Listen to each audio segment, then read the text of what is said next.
नमस्कार दोस्तों, मेरा नाम है विमल सिंह। बालाजी स्टडी अड्डा में आपका स्वागत है। 17 अक्टूबर को आपका जो जूनियर एडेट का एग्जाम है उसके लिए मॉडल पेपर हम आपको करा रहे हैं। तो इससे पहले हमने 7वां जो है मॉडल पेपर देखा था। यदि नहीं देखा हो, साइड में आई बटन में पिछला वाला वीडियो आपको मिल जाएगा। आज हम देखेंगे मॉडल पेपर नंबर 8, जिसमें 50 प्रश्न देख रहे हैं, जो कि सभी के लिए कॉमन प्रश्न है। 5 प्रश्न जिसमें रीजनिंग के भी आते हैं, और लास्ट में एक प्रश्न हम आपसे भी जो है वो पूछेंगे। तो चलिए शुरू करते हैं प्रश्न नंबर 1 से। पहला प्रश्न है कि भारतीय रिजर्व बैंक की स्थापना कब जो है वो हुई थी। चार ऑप्शन है: 1920, 1930, 1935 या फिर 1940। बताइए इनमें से कौन सा सही होगा। आंसर की बात करते हैं तो आपका 1 अप्रैल दिन है और सन है 1935। इसमें reserve bank of India act जो है 1934 के तहत इसकी स्थापना की गई थी। और ये जो कंपनी है, कंपनी ना कह करके आप कहेंगे कि ये उस समय एक निजी क्षेत्रीय बैंक हुआ करता था, जिसकी जो पूंजी है लगभग 5 करोड़ रुपए थी। और इसका जो मुख्यालय है वो जो है वो मुंबई में। तो आपका सी वाला ऑप्शन सही होगा। दूसरा प्रश्न है आपका: 1 रुपए के भारतीय नोट पर किसके हस्ताक्षर जो है वो होते हैं। गवर्नर भारतीय रिजर्व बैंक के, सचिव वित्त मंत्रालय के, वित्त मंत्री के, या फिर इनमें से कोई नहीं। तो बताइए ऑप्शन एबीसीडी में से कौन सा सही होगा। आंसर की बात करते हैं तो आपका ऑप्शन सचिव जो है वित्त मंत्रालय के बिल्कुल सही होगा। 1 रुपए के जो भारतीय नोट है उस पर सचिव वित्त मंत्रालय के जो है वो हस्ताक्षर होते हैं। और 2 रुपए से लेकर के 2000 तक के नोट पर गवर्नर रिजर्व बैंक के हस्ताक्षर जो है वो होते हैं। और 1 रुपए का जो नोट होता है उसका मुद्रण मुद्रण आप देखेंगे तो अब बंदी जो है वो लगभग हो गया। तीसरा प्रश्न है आपका: सोज ए वतन, ये पुस्तक जो है उसके लेखक जो है वो कौन है। महादेवी वर्मा, प्रेमचंद, सुमित्रा नंदन पंत, या फिर सूर्यकांत त्रिपाठी निराला। बताइए इनमें से कौन सा सही होगा। तो आंसर की बात करते हैं ऑप्शन एबीसीडी में से, तो आपका ऑप्शन यहाँ पर प्रेमचंद्र जो है वो बिल्कुल सही होगा। सोज ए वतन पुस्तक के जो है लेखक हैं प्रेमचंद। चौथा प्रश्न है: किस राजवंश ने उत्तर भारत पर शासन जो है वो नहीं किया है। चालुक्य, राजपूत, गुप्त, या फिर मौर्य। तो बताइए इन चार ऑप्शन में से कौन सा जो है वो सही होगा। चालुक्यों के बारे में आपको पता है कि इनका जो शासन था वो दक्षिण भारत में था, जिसमें वातापी के चालुक्य आते थे, कल्याणी के चालुक्य आते थे, वेंगी के चालुक्य, ये सभी जो है वो प्रसिद्ध थे। प्रश्न पूछ रहा है किस राजवंश ने उत्तर भारत पर शासन नहीं किया था। तो आपका चालुक्य सही हो जाएगा, क्योंकि चालुक्य ने तो दक्षिण भारत पर शासन किया था। ए वाला ऑप्शन यहाँ पर सही होगा। पांचवा प्रश्न है: हल्दी घाटी का युद्ध किस वर्ष में हुआ था। 1756, 1576, 1756 ईसा पूर्व, या 1576 ईसा पूर्व। ऊपर वाले ईस्वी में है, ये ईसा पूर्व में है। बताइए इनमें से कौन सा सही होगा। आंसर की बात करते हैं तो बी वाला ऑप्शन आपका 1576 ईस्वी जो है सही हो जाएगा। तारीख आपकी थी 18 जून की, और समय था आपको 1576 था ही। 18 जून 1576 ईस्वी को मेवाड़ के शासक थे महाराणा प्रताप और अकबर, इनके बीच हुआ था। और ये जो युद्ध था इसमें मुगल सेना का नेतृत्व मान सिंह और आसफ खान ने जो है वो किया था। बी वाला आपका ऑप्शन यहाँ पर सही हो जाएगा। छठा प्रश्न है: वो महिला जिसने अवध में 1857 की क्रांति का नेतृत्व जो है वो किया था। लक्ष्मीबाई, अहिल्याबाई, अरुणा आसफ अली, या फिर बेगम हजरत महल। बताइए इन चार ऑप्शन में से कौन सा सही होगा। आंसर की बात करते हैं तो अवध में 1857 की क्रांति का नेतृत्व किया था बेगम हजरत महल जो है इन्होंने। और अवध मतलब लखनऊ से है आपका, जिसमें 4 जून 1857 को क्रांति हुई थी। और मार्च 1858 में जो ब्रिटिश सेना नायक थे जिनका नाम था कैंपेबल, उन्होंने जो है इसे दबा दिया था। सातवां प्रश्न है: महात्मा गांधी ने पहला आमरण अनशन कब जो है वो प्रारंभ किया था। कम्युनल अवार्ड के समय, कलकत्ता के दंगों के समय, जलियांवाला बाग दुर्घटना के समय, या दिल्ली के दंगों के समय। तो बताइए इन चार ऑप्शन में से कौन सा सही होगा। आंसर की बात करते हैं ऑप्शन एबीसीडी में से, तो आपका पहले ऑप्शन कम्युनल अवार्ड के समय जो है आपका बिल्कुल सही होगा। कम्युनल जो अवार्ड है, इसकी बात करें तो महात्मा गांधी जी जो थे इन्होंने दलितों को अलग से जो निर्वाचक मंडल है वो प्रदान करने वाला कम्युनल अवार्ड था, उसका विरोध करने के लिए 20 सितंबर 1932 को इसको यरवदा जेल में आमरण अनशन जो है प्रारंभ किया था। ये वाला आपका ऑप्शन यहाँ पर सही हो जाएगा। आठवां प्रश्न: बाकू प्रसिद्ध जो है वो क्यों है। लोहा उद्योग, हवाई जहाज उद्योग, समुद्री जहाज उद्योग या फिर पेट्रोलियम। तो बताइए इन चार ऑप्शन में से कौन सा सही होगा। आंसर की बात करते हैं तो आपका ऑप्शन डी वाला यानी कि पेट्रोलियम आपका जो है वो बिल्कुल सही हो जाएगा। बाकू जो है वो अजरबैजान की राजधानी है, जो कैस्पियन सागर है उसके तट पर स्थित सबसे बड़ा शहर है। और बाकू जो है ये पेट्रोलियम के लिए जो है वो प्रसिद्ध है। डी वाला आपका यहाँ पर बिल्कुल सही हो जाएगा। नवा प्रश्न है, बेरोजगारी जो समस्या है उससे गरीबी बढ़ती है क्योंकि गरीबी रेखा से नीचे रहने वालों की संख्या बढ़ती है, या फिर जनसंख्या तेजी से बढ़ती है, या फिर मुद्रास्फीति की दर बढ़ती है, या फिर ब्याज दर बढ़ती है। तो बताइए इनमें से बेरोजगारी समस्या से गरीबी बढ़ती है क्योंकि। आंसर की बात करते हैं क्योंकि जो मुद्रास्फीति होती है वो धीरे धीरे जो है वो बढ़ने लगती है, जिसे हम कहते हैं इन्फ्लेशन। यही आपका ऑप्शन यहाँ पर सही हो जाएगा। मुद्रास्फीति में एक प्रश्न ये भी पूछा जाता है कि जो मुद्रा का वास्तविक मूल्य है वो कम होता है या फिर ज्यादा होता है। तो आप कहेंगे मुद्रा का जो वास्तविक मूल्य है वो कम हो जाता है। देखते हैं हमारा अगला प्रश्न, 10वां प्रश्न है, भारत में अधिकांशतः बेरोजगारी है प्रौद्योगिकी है या फिर चक्रीय है या फिर संघर्ष संबंधी या फिर संरचनात्मक। बताइए इनमें से कौन सा सही होगा। तो बताइए भारत में अधिकांशतः बेरोजगारी जो है किस प्रकार की है, प्रौद्योगिकी है या फिर चक्रीय है या फिर संघर्ष संबंधी है या फिर संरचनात्मक है। आंसर की बात कर लेते हैं तो आप क्या कहेंगे, चक्रीय बेरोजगारी है भारत में अधिकांशतः। और ऐसी बेरोजगारी जो कि जो समग्र मांग है उसमें कमी और निष्क्रिय उत्पादन क्षमता के कारण होती है, मांग में वृद्धि के साथ समाप्त हो जाती है, उसे कहते हैं हम चक्रीय बेरोजगारी। आपका ऑप्शन बी वाला यहाँ पर सही हो जाएगा। 11 नंबर प्रश्न है कि आदि शंकराचार्य द्वारा स्थापित 4 मठ जो है वो कौन से हैं। जोशी मठ या फिर द्वारका या फिर पुरी या फिर श्रृंगेरी। इस टाइप से करके ऑप्शन कुछ बदल दिए गए, मतलब इन्हीं में ही ऑप्शन नीचे देखेंगे तो किसी किसी में नया ऐड कर दिया गया है। इन चारों ऑप्शन में से आपको बताना है शंकराचार्य द्वारा स्थापित 4 मठ जो है वो कौन से हैं। आंसर की बात करते हैं इन चारों ऑप्शन में से तो आपका पहले यहाँ पर सही हो जाएगा जोशी मठ, द्वारका, पुरी और श्रृंगेरी। जोशी मठ जो है ये उत्तर में बद्रीनाथ के पास है, और आपका जो श्रृंगेरी मठ है ये श्रृंगेरी शारदा पीठ भारत के दक्षिण में रामेश्वरम में जो है आपका ये स्थित है। और जो पुरी है ये आप जानते हैं उड़ीसा में जो है गोवर्धन मठ जो है उड़ीसा के पुरी में है। और जो द्वारका मठ है इसी को ही शारदा मठ के नाम से भी जो है वो जाना जाता है। ए वाला ऑप्शन आपका सही होगा। 12 प्रश्न है, संयुक्त राष्ट्र मानव विकास सूचकांक किसके द्वारा विकसित किया गया है। महबूब उल हक के द्वारा, जगदीश भागवत जो है उनके द्वारा, या फिर जोसेफ स्टिग्लिस इनके द्वारा, या फिर अमृत सेन के द्वारा। तो बताइए इन चार ऑप्शन में से कौन सा सही होगा। तो बताइए इन चार ऑप्शन में से कौन सा सही होगा कि संयुक्त राष्ट्र मानव विकास सूचकांक किसके द्वारा विकसित जो है वो किया गया है।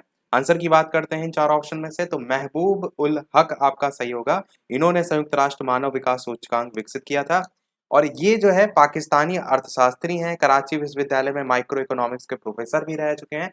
ये वाला ऑप्शन सही हो जाएगा। 13 नंबर प्रश्न है, भारत में राष्ट्रीय आय के प्राक्कलन तैयार किए जाते हैं भारतीय विकास परिषद के द्वारा, भारतीय उत्पादकता परिषद के द्वारा, भारतीय आय समिति के द्वारा, या फिर केंद्रीय सांख्यिकीय संगठन के द्वारा। तो बताइए इन चार ऑप्शन में से कौन सा सही होगा। आंसर की बात करते हैं ऑप्शन एबीसीडी में से तो डी वाला आपका ऑप्शन यहाँ पर केंद्रीय सांख्यिकीय संगठन जो है बिल्कुल सही हो जाएगा। राष्ट्रीय आय के प्राक्कलन तैयार जो है वो किए जाते हैं। अगला प्रश्न 14 है कि भारत की स्वतंत्रता प्राप्ति के समय भारतीय राष्ट्रीय कांग्रेस के अध्यक्ष जो है वो कौन थे। ए ऑप्शन है जेबी कृपलानी, बी ऑप्शन है पंडित जवाहरलाल नेहरू, सी ऑप्शन है राजेंद्र प्रसाद, और डी ऑप्शन है सरदार वल्लभ भाई पटेल। बताइए इनमें से कौन सा सही होगा। साथ ही साथ वीडियो पसंद आए तो लाइक भी सभी लोग अवश्य करते रहिएगा। इतने अच्छे अच्छे प्रश्न प्रैक्टिस करा रहे हैं तो एक लाइक तो आपका वीडियो पर बनता ही है। आंसर की बात करते हैं इन चार ऑप्शन में से तो आपका जेबी कृपलानी जो है वो बिल्कुल सही होगा। स्वतंत्रता प्राप्ति के समय कांग्रेस अध्यक्ष थे जेबी कृपलानी। और पूछा यह भी जाता है कि उस समय ब्रिटेन के प्रधानमंत्री कौन थे, तो आप क्या कहेंगे क्लीमेंट एटली जो है वो थे। एक क्वेश्चन ये भी पूछा जाता है कि क्लीमेंट जो एटली है वो किस पार्टी से संबंधित थे, तो लेबर पार्टी से जो है वो संबंधित थे। अगला प्रश्न देखते हैं 15, मौर्य काल में शिक्षा ग्रहण करने का सबसे प्रसिद्ध केंद्र जो है वो कौन सा था? तक्षशिला, उज्जैन, नालंदा या फिर वल्लभी? बताइए इन चारों ऑप्शन में से कौन सा जो है वो सही होगा। तो चलिए आंसर की बात करते हैं। ऑप्शन एबीसीडी में से तक्षशिला आपका बिल्कुल ऑप्शन यहाँ पर सही हो जाएगा। ये जो है तक्षशिला जो है वो शिक्षा का प्रसिद्ध केंद्र था। आचार्य चाणक्य का नाम आपने अवश्य सुना होगा। तो आचार्य चाणक्य की जब भी बात होती है तो तक्षशिला में ही शिक्षक थे, जहां इन्होंने चंद्रगुप्त मौर्य को शिक्षा जो है वो प्रदान की थी। 16 नंबर प्रश्न कह रहा है कि प्रसिद्ध बौद्ध विद्वान अश्वघोष किसके समकालीन थे? बहुत बढ़िया प्रश्न है, इंपॉर्टेंट क्वेश्चन है। तो बताइए अशोक, नागार्जुन, कनिष्क, हर्ष कौन सा इनमें से सही होगा। आपको बताना है कि प्रसिद्ध बौद्ध विद्वान अश्वघोष किसके जो है वो समकालीन थे। आंसर की बात करते हैं ऑप्शन एबीसीडी में से, तो कनिष्क आपका बिल्कुल सही हो जाएगा। तो इन्होंने बुद्ध चरित संस्कृत में लिखा है। पूछा बहुत जाता है बुद्ध चरित किसकी रचना है, तो याद रखिएगा बुद्ध चरित जो है वो अश्वघोष की जो है वो रचना है। साथ ही साथ ये जो है वो महायान विचारधारा के समर्थक थे। मध्य भारत के साकेत में इनका जन्म हुआ था और कालिदास के जो पूर्व नाटककार थे उनमें सर्वश्रेष्ठ नाटककार भी जो है वो थे। 17 नंबर प्रश्न, इनमें से किस स्थान पर मानव के साथ कुत्ते को दफनाए जाने का साक्ष्य जो है वो मिला है? पहला ऑप्शन है बुर्ज होम, बी ऑप्शन है कोल्डी हवा, सी ऑप्शन है चौपानी और डी ऑप्शन है मांडो। तो किस स्थान पर मानव के साथ कुत्ते को दफनाए जाने के साक्ष्य मिले हैं, ये आपको जो है वो बताना है। आंसर की बात करते हैं तो आपका बुर्ज होम यहाँ पर सही हो जाएगा। ए वाला ऑप्शन बुर्ज होम जो है कश्मीर में खोजा गया पहला नवपाषाणिक स्थल था, जो कि आपका डल झील और जबरवान पहाड़ी के बीच जो है वो स्थित था। यहीं से आपका ये जो अवशेष हैं, साक्ष्य हैं, वो जो है वो मिले थे। अगला प्रश्न देखते हैं 18, एलिफेंटा की प्रसिद्ध गुफा मंदिरों का संबंध जो है वो किससे है? चालुक्यों से है, चोल से है, पल्लवों से है या फिर राष्ट्रकूटों से है? तो बताइए इन चार ऑप्शन में से कौन सा सही होगा। चलिए बात करते हैं आंसर की। थोड़ा सा स्पीड में हम चल रहे हैं, जल्दी जल्दी से आंसर बताइए सभी लोग। तो डी वाला आपका ऑप्शन यहाँ पर राष्ट्रकूट बिल्कुल सही होगा। एलिफेंटा की जो गुफाएं हैं ये आपकी भारत में मुंबई से 12 किलोमीटर दूर है।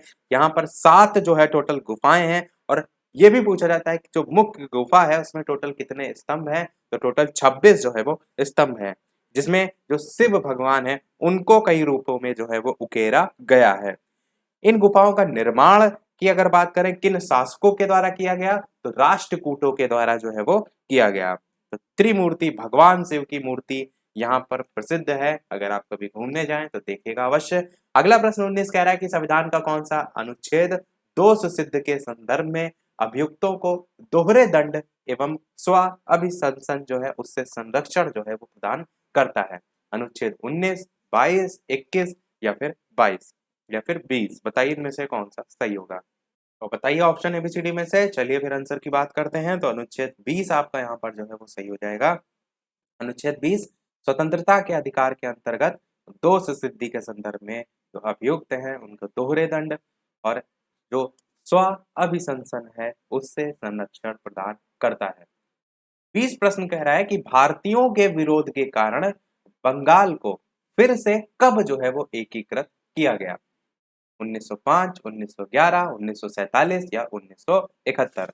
तो बताइए इन चारों ऑप्शन में से कौन सा सही होगा।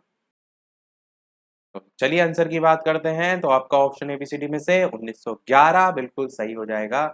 बंगाल को फिर से जो है एकीकृत कर दिया गया था, यानी कि जो बंगाल विभाजन था उसे रद्द कर दिया गया था। आपको मैंने शायद बताया भी था, एक इससे पहले भी एक बार क्वेश्चन जो है ये आया था।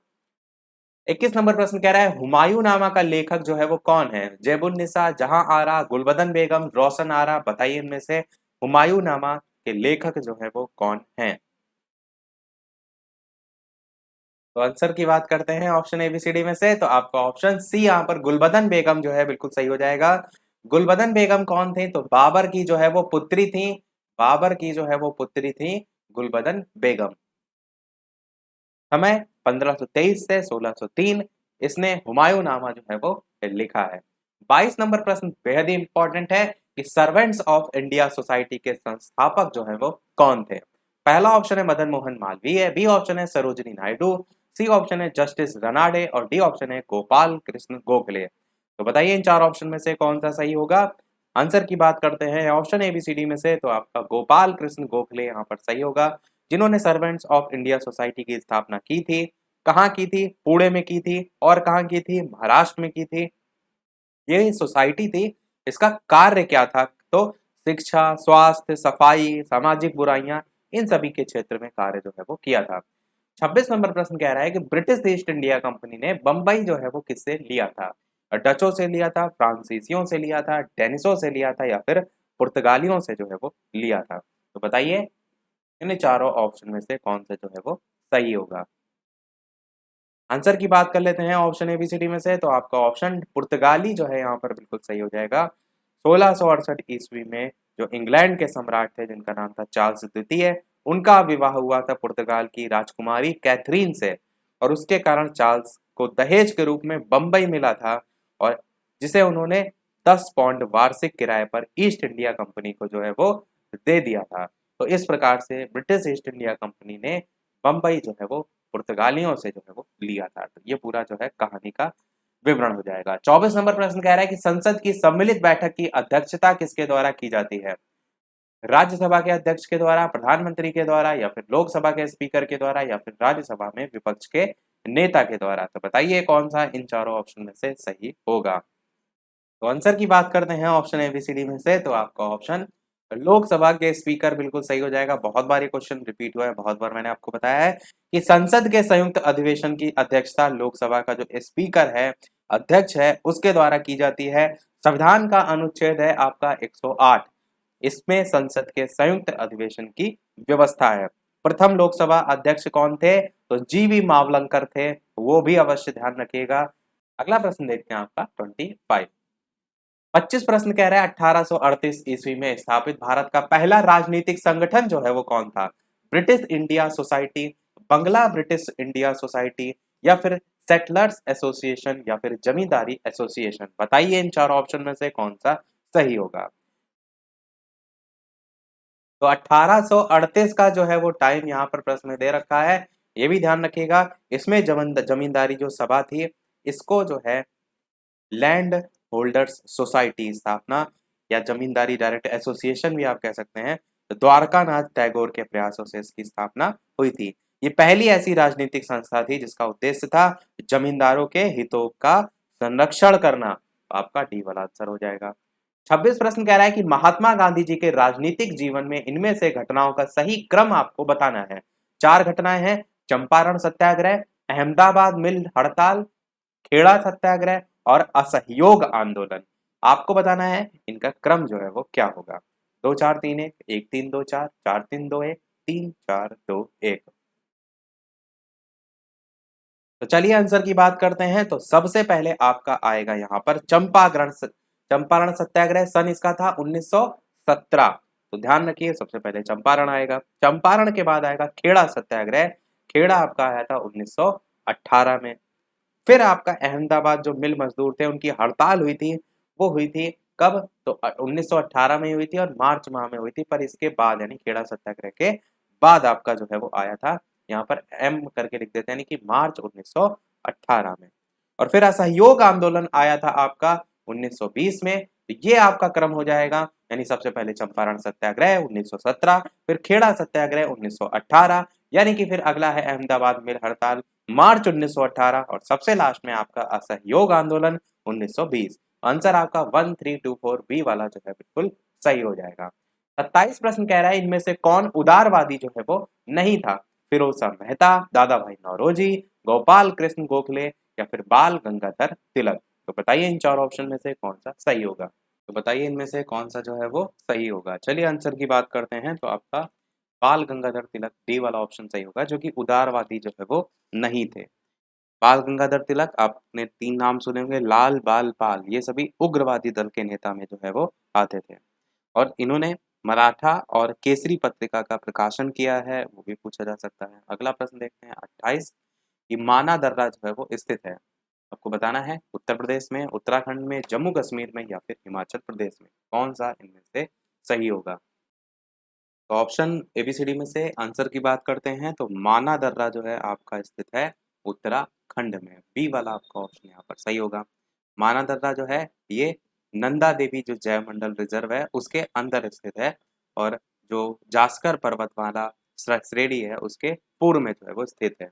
और जो मानादर्रा है इसके बारे में एक पॉइंट आप याद रख सकते हैं कि सरस्वती जो नदी है उसका स्रोत भी है। 29 प्रश्न है, फसल चक्र आवश्यक है। पादपों में प्रोटीन वृद्धि हेतु, विभिन्न फसलों की प्राप्ति हेतु, मृदा की उर्वरा शक्ति में वृद्धि हेतु, या मृदा की नमी को बनाए रखने हेतु, कौन सा इनमें से सही होगा? आंसर की बात करते हैं ऑप्शन एबीसीडी में से, तो आपका सी वाला ऑप्शन सही होगा। मृदा की उर्वरा जो शक्ति है उसमें वृद्धि के लिए आवश्यक होता है फसल चक्र। अगला प्रश्न देखते हैं 30। इनमें से कौन संक्रामक बीमारी जो है वो नहीं है, आपसे पूछा गया है। एड्स, छोटी माता, गलसुआ, या फिर परिसर्प सरल, इसको हम हर्पीज भी जो है वो कहते हैं। आंसर की बात करते हैं, तो बताइए इन चारों ऑप्शन में से कौन संक्रामक बीमारी जो है वो नहीं है।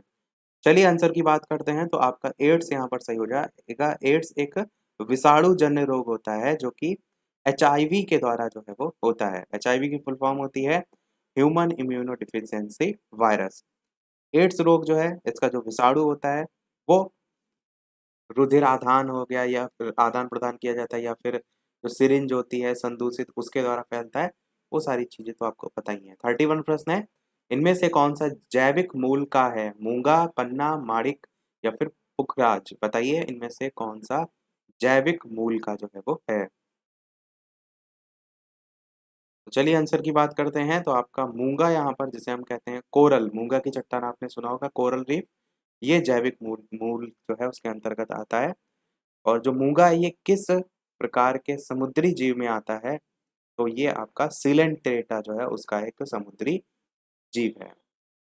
32 प्रश्न है, मुस्लिम लीग ने भारत के विभाजन की मांग का प्रस्ताव अपने किस अधिवेशन में जो है वो किया था? ए ऑप्शन है लाहौर, बी ऑप्शन है कराची, सी ऑप्शन है इलाहाबाद, और डी ऑप्शन है ढाका। चलिए आंसर की बात करते हैं ऑप्शन चारों में से, तो लाहौर आपका सही हो जाएगा। मुस्लिम लीग का जो लाहौर अधिवेशन हुआ था इसमें अध्यक्षता करते हुए जो मोहम्मद अली जिन्ना थे, उन्होंने 23 मार्च 1940 को जो पृथक मुस्लिम राष्ट्र है उसकी जो है वो मांग की थी। तो आपका ऑप्शन लाहौर यहाँ पर सही हो जाएगा। 33 प्रश्न है, महमूद गजनवी के साथ भारत आने वाला प्रसिद्ध इतिहासकार जो है वो कौन था? चार ऑप्शन है, तो चलिए बात करते हैं आंसर की ऑप्शन एबीसीडी में से। फरिश्ता, अलबरूनी, अफीक, या फिर इब्ने बतूता, तो आंसर आपका यहाँ पर अलबरूनी जो है वो बिल्कुल सही होगा। अलबरूनी भारत में महमूद गजनवी के साथ आया था। इसकी एक पुस्तक भी है जिसका नाम है तहकीक उल हिंद। ये जो पुस्तक है वो अरबी भाषा में जो है वो लिखी गई है। इस चीज को आप याद रख सकते हैं। और इसमें 11वीं सदी के भारत की राजनीतिक और सामाजिक दशा का उल्लेख देखने को मिलता है। 34 प्रश्न है कि खानवा के युद्ध में कौन जो है वो पराजित हुआ था? राणा प्रताप, हेमू, राणा सांगा, या फिर अलाउद्दीन खिलजी, बताइए इनमें से खानवा के युद्ध में कौन पराजित हुआ था? आंसर की बात करते हैं इन चार ऑप्शन में से, तो आपका ऑप्शन राणा सांगा जो है बिल्कुल सही होगा। 1527 में आपका 1527 ईस्वी में खानवा का युद्ध हुआ था जिसमें बाबर ने राणा सांगा को जो है वो हराया था।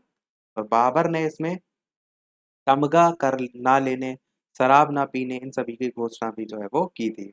और इस युद्ध के बाद बाबर को एक उपाधि भी मिली थी। वो उपाधि कौन सी थी? तो वो गाजी की जो है वो उपाधि थी। 35 प्रश्न पूछा गया है कि लोथल जो है वो कहाँ है? गुजरात में, राजस्थान में, पाकिस्तान में, या फिर हरियाणा में, बताइए इन चार ऑप्शन में से कौन सा सही होगा। आंसर की बात करते हैं, तो गुजरात आपका ऑप्शन सही होगा। लोथल गुजरात के अहमदाबाद जिले में भोगवा नदी के तट पर जो है वो स्थित है, और एक प्रसिद्ध सैंधवकालीन बंदरगाह जो है वो था। एक क्वेश्चन ये भी पूछा जाता है, जो लोथल है इसके उत्खननकर्ता कौन थे? उनका नाम था रंगनाथ राव। लोथल जो है उसके खननकर्ता रंगनाथ राव। ये ना बनी हुई है, ये जो है रंगनाथ जो है वो लिखा हुआ। अगला देखते हैं 36 प्रश्न। भारतीय संविधान के अनुसार संपत्ति का अधिकार जो है वो किस अधिकार में आता है? मौलिक अधिकार, नीति निर्देशक सिद्धांत, विधिक अधिकार या फिर सामाजिक अधिकार। तो आप सभी जानते हैं कि पहले ये मौलिक अधिकार में आता था, अब इसे संपत्ति का जो अधिकार है इसे अब विधिक अधिकार में जो है वो शामिल कर दिया गया है। मूल अधिकार जो है उसमें 7 मौलिक अधिकार थे पहले, लेकिन 44वां जो संविधान संशोधन था 1979 ईस्वी वाला, उसमें संपत्ति के अधिकार को मौलिक अधिकार से हटा करके पहले संपत्ति का अधिकार आता था आपका अनुच्छेद 31 और 19 का में, उसे बाद में संविधान के अनुच्छेद 300 का कह लीजिए, 300 ए कह लीजिए, इसके अंतर्गत कानूनी अधिकार के रूप में जो है वो शामिल कर दिया गया है। 37 प्रश्न आपसे पूछ रहा है, इन्फ्लुएंजा रोग होता है विषाणु से, कवक से, शैवाल से या फिर जीवाणु से? तो बताइए कौन सा इनमें से सही होगा। आंसर की बात करते हैं तो आपका विषाणु यहाँ पर जो है बिल्कुल सही हो जाएगा। इन्फ्लुएंजा जो है ये मिक्सो वायरस से होता है और बीमारी के लक्षण में गलसोद, छींक, बेचैनी, ये सारी चीजें आपको देखने को मिलती हैं। 38 प्रश्न, इनमें से कौन एक सर्वाधिक भंगुर पारिस्थितिक तंत्र है जो कि वैश्विक तापन द्वारा सबसे पहले जो है वो प्रभावित होगा? आर्कटिक एवं ग्रीनलैंड हिमचादर, अमेजन वर्षा वन, टैगा या फिर भारतीय मानसून? आंसर की बात करते हैं इन चारों ऑप्शन में से, तो पहले ही ऑप्शन यहाँ पर आर्कटिक और ग्रीनलैंड हिमचादर सही होगा, जो कि सबसे ज्यादा भंगुर पारिस्थितिक तंत्र में जो है वो आता है और जो वैश्विक तापन द्वारा सबसे पहले प्रभावित होगा, क्योंकि ये क्षेत्र पूरी तरीके से प्रदूषण रहित है। 39 प्रश्न, इनमें से कौन एक वायुमंडल के ओजोन परत की मोटाई नापने वाली इकाई होती है? नॉट, डॉप्सन, पॉइज या फिर मैक्सवेल? चलिए बात करते हैं आंसर की, तो आपकी डॉप्सन इकाई यहाँ पर जो है वो सही होगी। पृथ्वी के वातावरण में जो ओजोन परत है उसकी मोटाई जो है इसे नापी जाती है।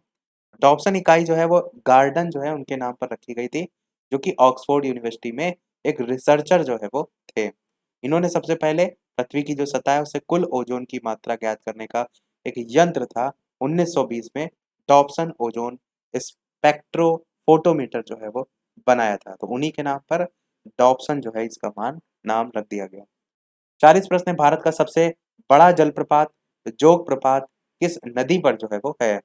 शरावती नदी पर, कावेरी नदी पर, गोदावरी नदी पे या फिर नर्मदा नदी पे? तो, तो बताइए इनमें से कौन सा सही होगा। आंसर की बात करते हैं तो आपका शरावती नदी जो है बिल्कुल सही होगा।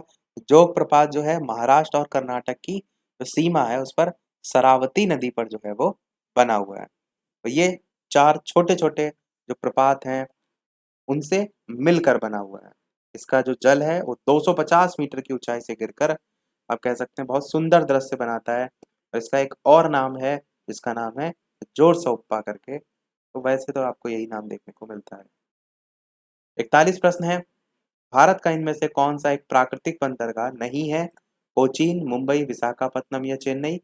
बताइए इनमें से कौन सा सही होगा।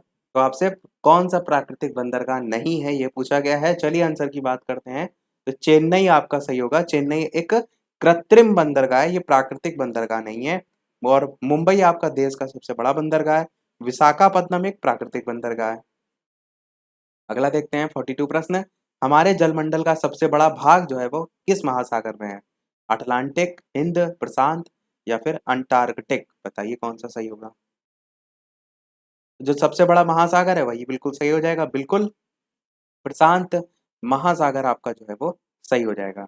विश्व का सबसे बड़ा और गहरा महासागर है और इसी में सर्वाधिक गर्त भी जो है वो पाए जाते हैं। अगला देखते हैं आपका प्रश्न 43 प्रश्न है, ओजोन परत जो है वो स्थित है क्षोभ मंडल, संताप मंडल, मध्य मंडल या फिर बहिर्मंडल? कौन सा इनमें से सही होगा। आंसर की बात करते हैं तो आप सभी जानते हैं समताप मंडल में स्थित है, पृथ्वी से 50 किलोमीटर तक फैली हुई है और ओजोन परत सूर्य की जो पराबैंगनी किरणें हैं उसका अवशोषण जो है वो करती है। 44 प्रश्न है, हरित क्रांति में प्रयुक्त मुख्य पादप या फसल कौन सी थी? जैपोनिका चावल, भारतीय चावल, एमर गेहूं, मैक्सिकन गेहूं? बताइए कौन सा सही होगा। आंसर की बात करते हैं तो मैक्सिकन गेहूं आपका जो है वो सही होगा हरित क्रांति में जब आपसे पूछा जाए। 45 प्रश्न, इनमें से किस प्रदेश में अभ्रक संसाधन सबसे ज्यादा है? राजस्थान, उत्तर प्रदेश, उत्तराखंड या फिर हरियाणा? अभ्रक संसाधन सबसे ज्यादा। आंसर की बात करते हैं तो आपका राजस्थान यहाँ पर सही हो जाएगा। भारत जो है वो अभ्रक उत्पादन में विश्व में पहले स्थान पर आता है और भारत विश्व का 3/4 अभ्रक का उत्पादन करता है। और अच्छी गुणवत्ता वाला अभ्रक आपको राजस्थान में देखने को मिलता है, बिहार में देखने को मिलता है, आंध्र प्रदेश में देखने को मिलता है। ये सभी आप याद रख सकते हैं। 46 प्रश्न आपका लास्ट इसका है, क्योंकि इसके बाद हमारे रीजनिंग के प्रश्न स्टार्ट हो जाएंगे। वीडियो को लाइक और शेयर आप अवश्य करते रहिएगा। प्रश्न आपका है कि भारत का इनमें से कौन सा क्षेत्र उच्च तीव्रता की भूकंपीय मेखला जो है उसमें नहीं आता है? उत्तराखंड, हिमाचल प्रदेश, कच्छ या फिर कर्नाटक पठार? बताइए इनमें से कौन सा सही होगा। चलिए बात करते हैं आंसर की। ऑप्शन एबीसीडी में से तो आपका कर्नाटक पठार बिल्कुल यहाँ पर सही होगा। पूछा गया था कौन नहीं आता है, तो कर्नाटक पठार नहीं आता है। बाकी अभी आप नाम जो है वो याद रख सकते हैं।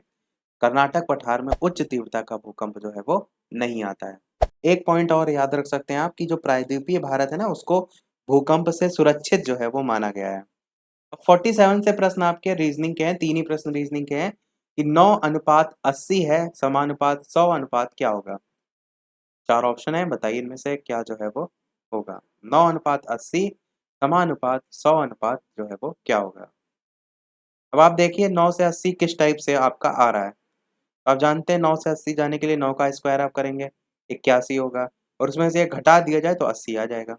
अब सेम चीज़ 100 में भी आप करेंगे। 100 का स्क्वायर होता है आपका 1000 और उसमें से एक घटा देंगे तो 999 आपका आ जाएगा। परंतु यहाँ पर आपका 999 नहीं, 9 4 बार आएगा, क्योंकि आप जब 100 का स्क्वायर करेंगे ना तो 1000 नहीं 10,000 होगा जाके, और 10,000 में से एक घटाएंगे तो 9,999 आपका आंसर यहाँ पर हो जाएगा। 48 प्रश्न कह रहा है कि यहाँ पर विषम शब्द आपको छांटना है। एक लिखा है VWY, एक है आपका QRT, एक है आपका LMO और एक है आपका JKL। तो विषम शब्द बताइए इन चारों में कौन सा है? तो VWY में देखिए आपका जो डिफरेंस है V के बाद W में BKRSTU VW होता है, यानी कि यहाँ पर एक का डिफरेंस है। W से Y में देखेंगे तो 2 का डिफरेंस है। और QRT में देखिए तो Q से R में भी 1 का है और R और T में भी 2 का है, तो ये भी सही है। LMO में भी देखिए 1 और 2 का है, LM फिर NO सही है। यहाँ पर देखिए तो J के बाद तुरंत K आ गया है, जबकि यहाँ पर अभी तक वो तो सही है। जैसे LM था ना, यहाँ पे एक एक का डिफरेंस, तो PQR यहाँ पर था, तो JK आपका सही है, पर K के बाद L तुरंत आ गया, ये आपका यहाँ पर गलत है, क्योंकि बाकी सभी में 2-2 का जो है डिफरेंस आ रहा था। D वाला यहाँ पर जो है विषम शब्द हो जाएगा। 49 प्रश्न आपको यहाँ पर आकृतियां दे रखी हैं और आपसे पूछ रहा है कि निम्न आकृति में दिखाए अनुसार अगर कागज को मोड़ दें और काटें और खोलें तो किस उत्तर आकृति जैसा दिखाई देगा? इस टाइप से कुछ आपको देखना है। प्रश्न आकृति में दे रखा है, ये आप देख रहे हैं कटा हुआ हिस्सा है, इसको इस टाइप से मोड़ेंगे, फिर आप इस टाइप से इधर मोड़ेंगे, फिर इस टाइप से आप काट देंगे, तो आपको बताना है कि जो आकृति है खुलने के बाद वो जो है वो कैसी आएगी। तो बस आपको इसमें इमेजिन जो है वो करना है। कुछ इस टाइप से समझिए कि जैसे एक गोल पेपर है, इसको आपने क्या किया, इस टाइप से बीच से मोड़ा, फिर उसके बाद इधर से भी मोड़ा, उसके बाद जो है इस तरीके से काटा है। जहां पर आप देख रहे हैं ना हिस्सा, ये वाला जो छोटा सा जहां पर मैंने पॉइंट रखा है, ये वाला जो है काटने के बाद आया। तो जब आप इसे खोलेंगे तो इनमें से कौन सी आकृति आएगी? आंसर की बात करते हैं तो डी वाली आकृति यहाँ पर जो है वो आएगी। तो देखते हैं हमारा अगला और इस वीडियो का लास्ट प्रश्न। इसके बाद एक प्रश्न हम आपसे भी जो है वो पूछेंगे। तो यहाँ पर कुछ आकृतियां दे रखी हैं, जैसे प्रश्न आकृति आपको यहाँ पर दे रखी है, और आपको क्या बताना है, ऐसी आकृति 4 आकृति नीचे आंसर में दे रखी होंगी, आपको बताना है जो प्रश्न आकृति जो है यहाँ ये वाला जो ई बना हुआ है ना, ये आपको नीचे वाले नंबर में नीचे वाले जो चित्र है उसमें देखने को मिले। और इस प्रश्न को देखने से पहले वीडियो अभी तक आपने लाइक ना किया हो, सभी लोग वीडियो को लाइक भी करते रहिएगा, चैनल पर नए हो सब्सक्राइब करके जुड़ जाइएगा, और टेलीग्राम चैनल से जो भी अभी तक ना जुड़े हो लिंक आपको डिस्क्रिप्शन में मिल जाएगी, बालाजी डेटा सर्च करके भी जुड़ सकते हैं। ये ABCD दे रखा है, ऊपर वाली जो भी प्रश्न आकृति देख रही है आपने, वो बताना है इनमें से इन चारों में से किसमें जो है वो आ रही है। ये भी ध्यान दीजिए कि जो ई का ये आपकी ये लेंथ है ना, ये भी आपकी थोड़ी सी मैच होनी चाहिए। क्योंकि आपको फिर यहाँ पर तो लगेगा कि अरे ई तो सब में बना हुआ है, इसलिए इस चीज़ को भी यहाँ पर ध्यान देना है। तो पहला ऑप्शन देखेंगे तो बहुत छोटी सी लाइन है, दूसरे में देखेंगे तो बहुत ज़्यादा लंबी है, तीसरे वाला जो है सी वाला, इसमें एकदम अप्रोप्रिएट है, सी वाले आंसर के साथ हम यहाँ पर जाएंगे। तो सभी प्रश्न हमारे समाप्त हुए। अब एक प्रश्न आपके लिए भी, जैसे कि सभी वीडियो में हम आपसे एक न एक प्रश्न पूछते हैं। वीडियो का आपके लिए प्रश्न है, जिसका आंसर वीडियो के मेन कमेंट में टाइप करके आपको बताना है कि दामोदर जिसकी सहायक नदी है वो इनमें से कौन सी है, गंगा, हुगली, पद्मा या फिर स्वर्ण रेखा। ऑप्शन एबीसीडी में से कौन सा सही होगा, अपना आंसर वीडियो के मेन कमेंट में टाइप करके बताइएगा। इसका आंसर हम देखेंगे नेक्स्ट वाले मॉडल पेपर में। लाइव टाइमिंग शाम के 8 बजे की है, तो लाइव आकर भी वीडियो आप देख सकते हैं, प्रश्नों की प्रैक्टिस कर सकते हैं। तो मिलते हैं चलिए अगले वीडियो में कुछ नए प्रश्नों के साथ, नए टॉपिक के साथ। तब तक के लिए नमस्कार, जय हिंद।